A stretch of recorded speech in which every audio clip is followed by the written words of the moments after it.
important to note that the director of this movie is Bo Welch, a world-famous production designer on a lot of Tim Burton movies and Barry Sonnenfeld productions. I say this because clearly he's much better at directing the set than he is at directing his actors. Though as you can see, even that can get a little extreme. I feel like I'm at the beginning of a Doublemint gum commercial. Double your refreshment. We see the mother works at a hand sanitizer factory, also known as Howie Mandel's candy store, where we see one of the many reoccurring themes in current Dr. Seuss productions, weak suburban commentary. Tonight is our bi-monthly meet and greet party. Tonight's host is Joan Walden. Joan, if your house is as messy as last time... You're fired!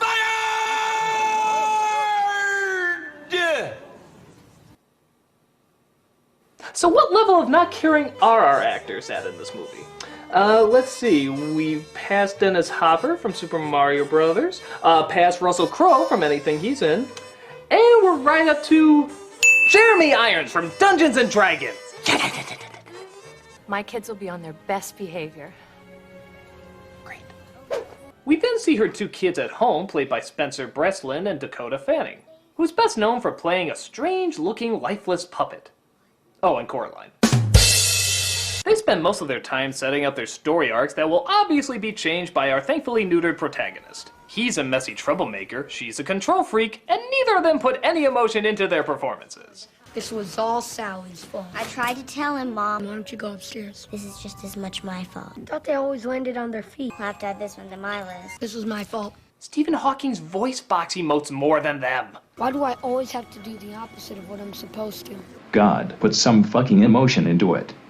And speaking of actors who just gave up, Alec Baldwin plays the evil neighbor who wants to marry the mother and send her son Conrad off to military school. Why? I don't know. Something has to account for this uncomfortably forced conflict here, though. Maybe if you just behave, I wouldn't have to consider military school. I wish I could trust you. I wish I had a different mom. Well, sometimes I wish the same thing. Here's one of my big problems here. If you're going to show family dilemmas and conflicts, try actually showing it.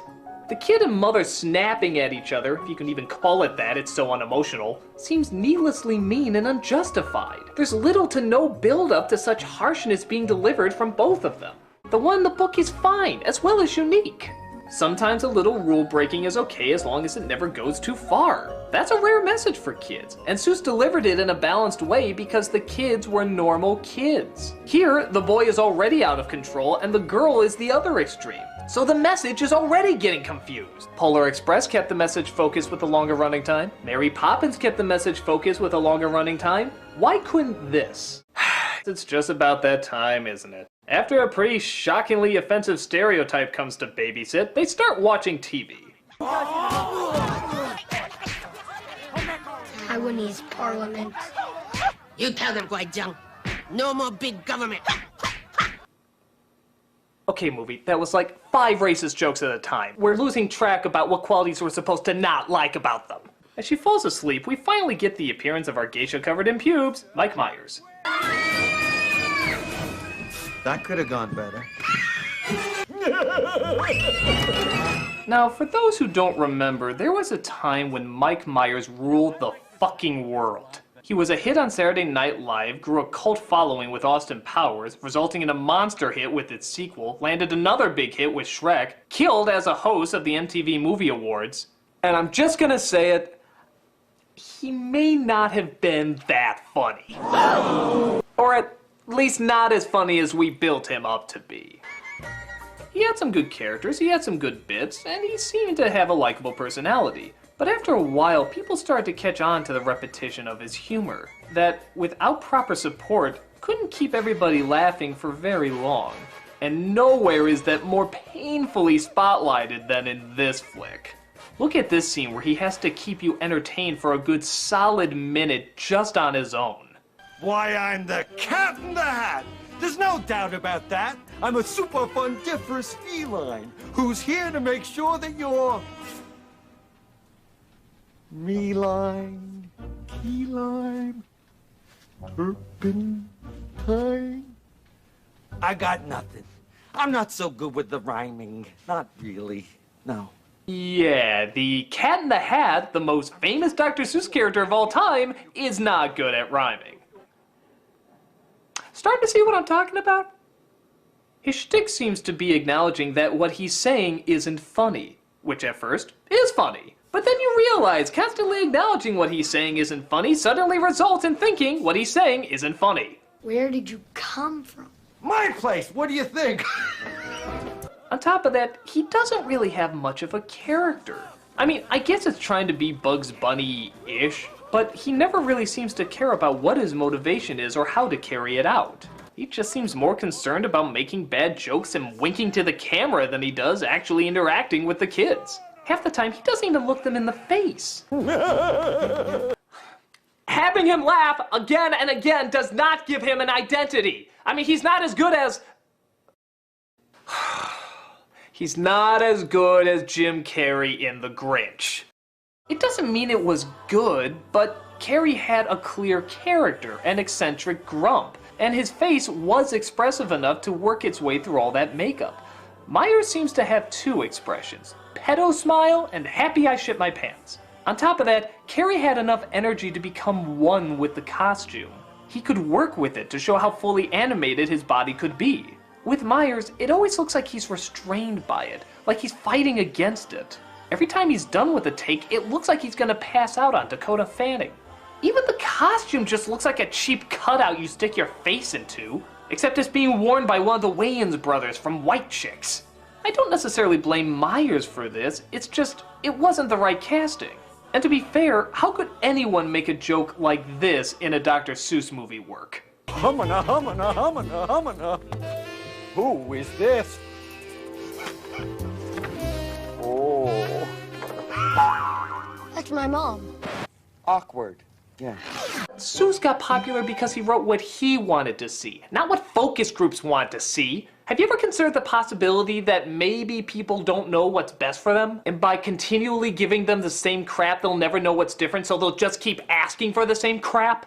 So the cat whips out a device called the Funometer, which you would think shows how phenomenally annoying he is, but instead restates what we already knew. You're a control freak and you're a rule breaker. That'll be $700. Who's your insurance carrier? Stop this right now! Who said that? Me! Remember the fish? Actually, no, we don't remember, because this is the first time you've been introduced. Kind of late in the game to bring this character in out of nowhere, isn't it? Ah! When did Chiquita Banana become a mime? There was this cat I knew back home where I was bred. He never listened to a single thing his mother said. You know, I sometimes wonder if this is all just a really wacky episode of To Catch a Predator. Have fun, fun, fun. Go insane and have some fun, fun, fun. Just look at me. No, I got it. I know what this is. This is one of those fake trailers before Tropic Thunder. The one that looks real but is so goddamn stupid it couldn't possibly exist. Except this one actually exists, and you should cry because of it. That's monstrous! This filthy thing?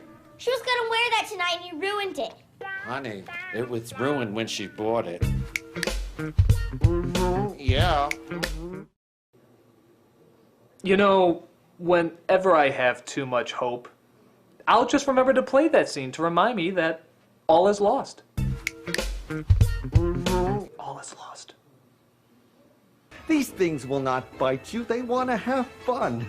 So without further ado, meet Thing 2 and Thing 1!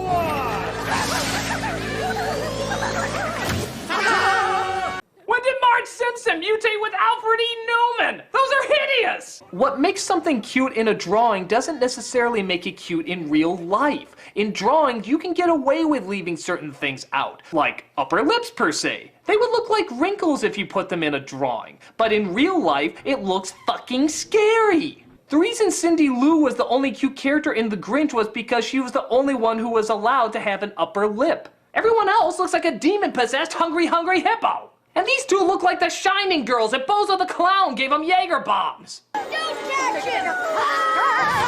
But, uh-oh, the dog gets away and they have to get it back. Time to die! Cat, you scared him away!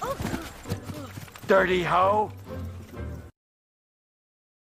Hey, That's 8 times Dr. Seuss rolled in his grave. Ah, ah, ah, ah. Dad, get down, they're gonna see you! Hi! Oh, so they finally hanged him. That's nice.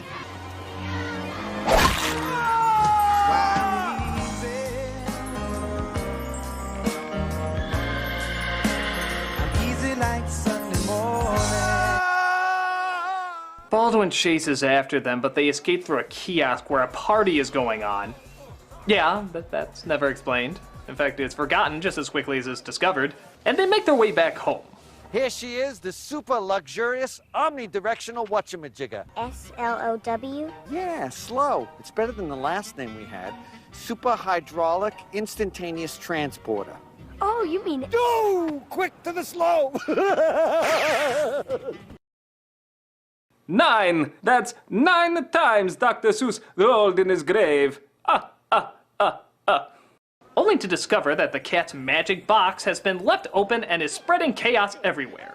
But let's be really honest, it's just trying to look like one of the Seuss attractions at Universal Studios. Don't believe me? They literally say it. This is amazing! It's like a ride in an amusement park! You mean like at Universal Studios? Cha-ching! Yes, you just saw that. He literally directly advertised to you Universal Studios. I don't think the entire running time of The Wizard is as big a sellout as that mere couple of seconds of Mike Myers winking. In fact, I think every Dr. Seuss movie can be summed up in that one gesture. In fact, why don't we just make this the new Dr. Seuss logo? Dr. Seuss. We've got to have money. Cha-ching! So they find the crate and finally close it. All's awful that ends awful. But wait, the place is still a mess. You need to get out. But I thought you two wanted to have fun today. Look around, Cat. You were right. It's fun to have fun, but you have to know how. And you don't know when enough is enough. Please. Out! Finally, the only justified moment in this film. I just wish it happened an hour and a half ago. But if you know the story, oh, let's face it, doesn't matter if you do, they follow it so rarely. The cat comes in and fixes everything. And it wouldn't be a shitty Dr. Seuss movie if we didn't have a shitty pop song for the soundtrack.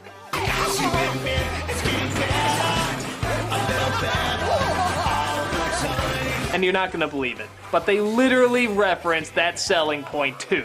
We even managed to work in an up-tempo pop tune for the soundtrack. That's important. Even with its dumbass ending of Mom happily returning, Baldwin being dumb, and the party going great. By having grown-up humor, you make it more childish. By modernizing the dialogue, you make it more dated. And by changing the source material, you show how much you don't respect what's already perfect.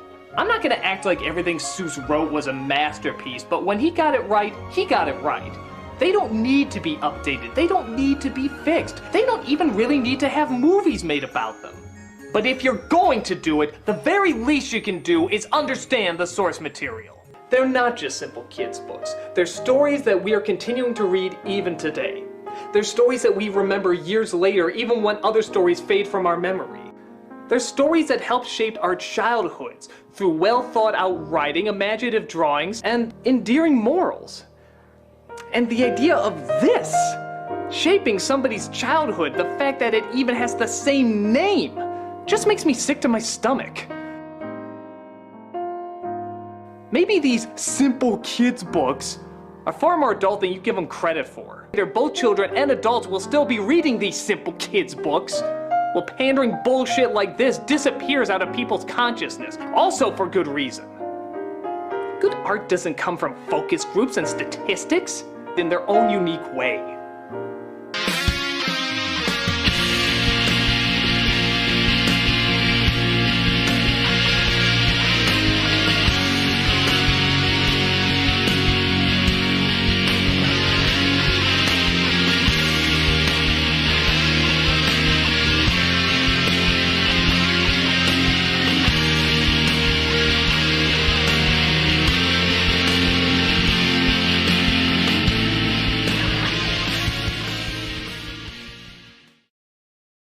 Cha-ching!